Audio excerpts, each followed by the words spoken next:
Hey friends, Lucian here with the Bullish Bears team. This video is going to be about large cap stocks versus small cap stocks. So I'll start off with large cap stocks. A few things to know about them is, first of all, they're also known as blue chip stocks. Not always, blue chip stocks are kind of those stocks that you think of your parents, your grandma, your grandpa held those stocks, for many years, maybe most of their lifetime, stocks like Coca-Cola, right?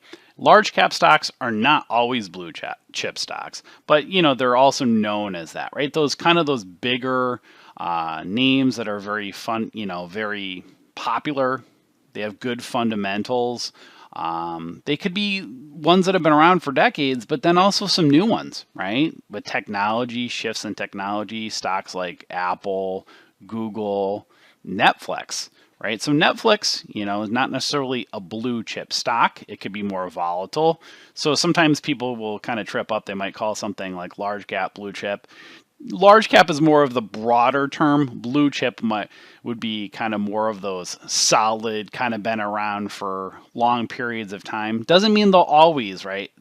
These are trusted companies, many of them, but they're not bulletproof, right? Things change, they ebb and flow. Technology can change things. Whereas, let's say a stock like Coca-Cola may have been around for generations. It could go away someday, but chances are probably won't, right? Whereas, Netflix, with changes in technology, it might be a large cap today, and who knows, 10 years down the road, is something going to be different? Will it go away? You see kind of the shift over the years with companies, let's say like Blockbuster, and then you have like Redbox. So like Blockbuster goes away. That you would have probably said in the past that Blockbuster was a large cap stock, maybe even a blue chip stock, right? And then you had Netflix or Redbox come along, kind of takes out, Blockbuster, and now Redbox is kind of falling by the wayside. But then you have Netflix, right? Is Netflix going to be, right now it's a larger cap stock, but, who knows with technology?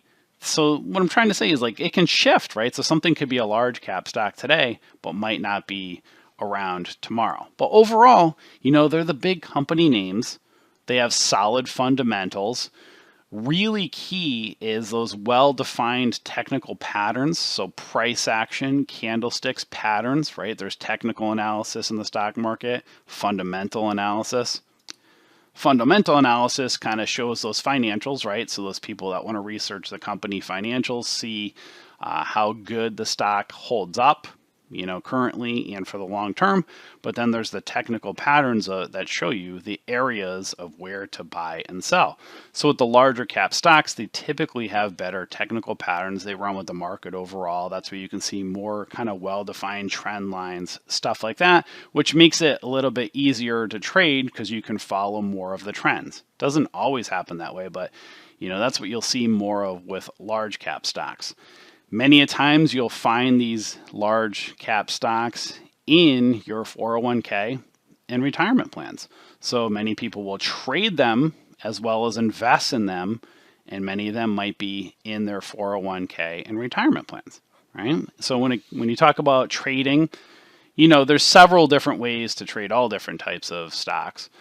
But with large caps, typically you'll see them more on the swing trading and long term, right? So long term trading, long term investing, swing trading, kind of those shorter to medium range trading strategies. But then you'll also see people day trading options, very popular, where you can trade large cap, those big name companies like Apple, use your account as leverage, not have to put out huge amounts of capital. You can use options instead and basically day trade just options contracts, not have to hold the security. Right? So very popular. You're not having to hold the shares of the stock. So which requires lots of capital, right? Where with day trading options, you don't need to do that, right? Typically, you have more of a larger brokerage account when you're trading large caps, But with options, not necessarily the case. But when you're putting more money out, if you're trading shares of a stock, you need more capital. So typically large caps require more capital or a bigger brokerage account size. So if you're not going to day trade options or even kind of swing trade options, if you're not going to be in that arena and you're going to be doing more shares, then again, you typically need a bigger brokerage account to make money. All right, so now let's talk about small cap stocks. Those are also known, number one, as penny stocks. So penny stocks are also known as small cap stocks. There could be also known as OTC and pink sheets. Those are kind of penny stocks. It's kind of a vague term, right? So it's like penny stocks, you could say it's anything up to $5, let's say, right? But the small cap sector would go up to, let's say, $10, right? But these stocks are volatile. They might go $2 to $15 in a day.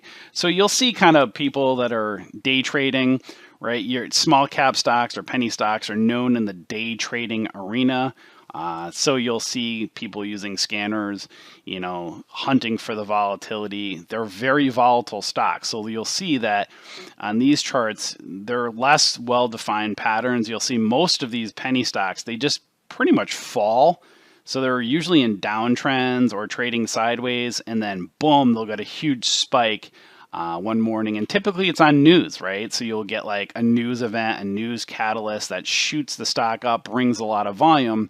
So you'll see like typically with these penny stocks or small cap stocks, they head down, they trade sideways, news catalyst comes in, brings in the volume, brings in the day traders. And so while these have less clearly defined patterns, you'll see they'll go on, 1, 2, 3 day runs, sometimes a little bit more, but typically they're kind of shorter term. They pump up and then they dump, right? So they are also poor fundamentals. So typically these stocks do not have good fundamentals. They're usually either unknown companies or not really trusted. Again, pumping and dumping, notorious from pumping up and dumping. I'm giving some of the negatives right off the bat, because it's a very volatile and dangerous sector, but anything's volatile and dangerous. Like if you don't know how to trade, futures or day trade options or large caps, that's volatile, that's risky, right? So it's learning the patterns, understanding price action, and then put the strategy behind it. The positive with small caps and day trading penny stocks is it's very popular, very lucrative, right? And, you can trade within the day, right? And take advantage of these huge volatile swings if you know the patterns. So day trading, it's in a sector kind of that goes, these stocks that kind of just fall and just pump right up and dump. But if you learn the patterns, a bull flag, a trend line, it's the same thing as learning a bull flag or a trend line in a large cap stock. It's just typically zoomed in on a shorter time frame. Whereas, with Apple, where you might see those kind of trends up or down, if you had a penny stock intraday or on those shorter term 1 minute, 5 minute charts, you can see those kind of same trend lines. It's just instead of holding a stock long term, you're just in and out of that stock that day. Typically within minutes, sometimes within seconds, but again, you're taking advantage of those volatile kind of swings. You're day trading more intraday. Now, some people will swing trade penny stocks. So if you get a good entry, you buy them at support levels, and you have the patience, then a lot of these traders will get in. They do the fundamental research, get a position. They'll wait it out for a few weeks or a few months, and then they'll be set in their position before you see these pumps, right? So a lot of people will swing trade penny stocks as well. It's just you have to know those areas of support and resistance, match it up with your time frame, and use proper risk management, right? So news catalysts really, really are huge with both small caps and large caps. There's things like earnings with large caps that affect the stock. You got to be very, very careful around earnings. Things like the economy, major world events, that affects all sectors and stocks, both large cap and small cap. But that's the major differences between large cap and small cap stocks. With small cap, which is day trading, PDT rule, very, very important. That basically means if you don't have at least $25,000 in your brokerage account, you can only make 3 total day trades within a 5 calendar day period. So if you have less than $5 or $25,000, you only get 3 total day trades within 5 days. If you're like, hey, I want to have several a day, that's where you would want to look into something like an offshore broker that has less limitations. There's positives and negatives to offshore brokers, but you don't want to move over to an offshore broker until you know how to trade first. And that's why we always recommend paper trading. Practice any type of trading, whether you're doing small caps, large caps, in a virtual account or paper trading account first.